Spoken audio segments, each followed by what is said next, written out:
नमस्कार बच्चों, आज हम कक्षा 8 में कविता नंबर 8 सीखेंगे जिसका शीर्षक है यह सबसे कठिन समय नहीं है। इस कविता की कवयित्री हैं जया जादवानी जी। जया जादवानी जी का जन्म मध्य प्रदेश में 1959 में हुआ था। उनके द्वारा रचित यह कविता देखें जिसका शीर्षक है यह सबसे कठिन समय नहीं है। बच्चों, कई बार हम निराश हो जाते हैं, उदास हो जाते हैं। हमें लगता है कि हमने जो लक्ष्य तय किया है, गोल तय किया है, उस तक हम नहीं पहुंच पाएंगे। लेकिन इस कविता के माध्यम से कवयित्री कहना चाहती है कि आप अगर ऐसा सोच रहे हैं तो ये सही नहीं है, क्योंकि प्रकृति के तत्वों को देखिए, वो भी कभी निराश नहीं होते हैं और उनसे हमें प्रेरणा लेनी चाहिए। और कविता जिसके अंदर बहुत सारे ऐसे प्रकृति के तत्व दिखाए गए हैं जो हमेशा सकारात्मक रूप से हमारे सामने आते हैं। तो देखिए कविता के अंदर कवयित्री कहती हैं, नहीं, यह सबसे कठिन समय नहीं, अभी भी दबा है चिड़िया की चोंच में तिनका और वह उड़ने की तैयारी में है। यानी कि चिड़िया है, उसे अब भी भरोसा है कि वह इतनी तूफान भरी परिस्थिति में भी अपना घोंसला बना पाएगी और इसी विचार से वह चोंच में तिनका लेकर आगे बढ़ रही है। अभी भी झड़ती हुई पत्तियां थामने को बैठा है हाथ एक। यानी कि कई बार हम वृद्ध हो चलते हैं और उस समय हमें लगता है कि कोई हमारा साथ नहीं देगा, लेकिन कई बार ऐसे कई लोग हमारे साथ आ मिलते हैं और हमें थाम कर आगे बढ़ाते हैं। इसके लिए कवि ने यहाँ पर पत्ते का उदाहरण दिया है कि जैसे पत्तियाँ गिरती हैं, उसे थामने के लिए हाथ आगे आ जाते हैं। उस समय हम जब परिस्थिति के कारण शिथिल हो चुके होंगे, हमारे अंदर ताकत नहीं होगी, उस समय कई हाथ ऐसे होंगे जो हमारे लिए आगे बढ़ेंगे, हमें संभालेंगे। कवयित्री आगे कहती हैं, अभी भी भीड़ है स्टेशन पर, अभी भी एक रेलगाड़ी जाती है गंतव्य तक। यानी कि जहां हमें पहुंचना है उस स्थान तक अभी भी एक रेलगाड़ी जाती है। यानी कि हमें निराश होने की, उदास होने की कोई भी ज़रूरत नहीं है।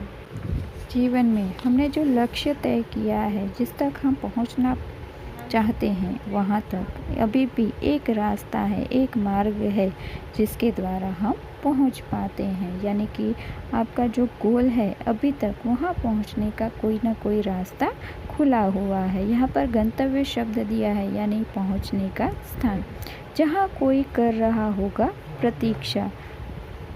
अभी भी कहता है कोई किसी को, जल्दी आ जाओ कि अब सूरज डूबने का वक्त हो गया है। यहाँ पर कवि कहना चाहते हैं कि कई बार हमें लगता है कि हमारे साथ कोई नहीं है, हमारा इंतज़ार करने वाला कोई नहीं है। उस समय यहाँ पर कवि कहते हैं कि जाओ और देखो, अभी भी सूरज डूब रहा है और कोई तुम्हारी प्रतीक्षा कर रहा है और तुम्हें कह रहा है कि जल्दी घर आ जाओ क्योंकि सूरज डूब रहा है।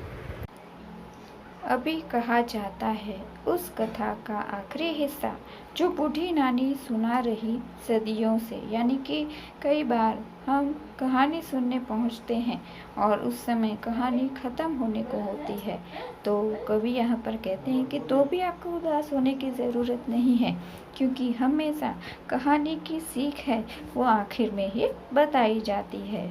आपकी नानी अगर कहानी सुना रही है तो उसके साथ बैठिए और उस कहानी का जो भाव है, उसकी सीख है, वो तो आप सुन ही पाएंगे। यानी पूरी कहानी भले न सुन पाई, लेकिन उसकी जो सीख है वह ज़रूर आप तक पहुँचेगी।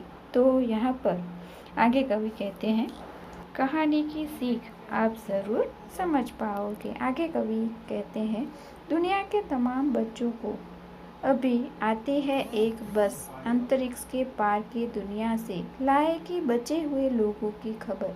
नहीं, यह सबसे कठिन समय नहीं है। यहाँ पर कवि कहते हैं कि बच्चों ने कहानियाँ सुन ली, अब अंतरिक्ष से यानी कि दूसरी जगह से, दूसरे ग्रहों से कुछ ऐसी पॉजिटिव असर हमारे ऊपर होगी और उससे हमारा जो जीवन है वो सकारात्मक हो जाएगा। यानी अभी भी हमें अंतरिक्ष में से, आकाश में से जो सकारात्मक ऊर्जा आएगी, एक बस आएगी, उस बस में ऊर्जा होगी, सकारात्मक विचार होंगे और उससे हमें यही ध्यान देना है कि कभी भी निराश ना हो।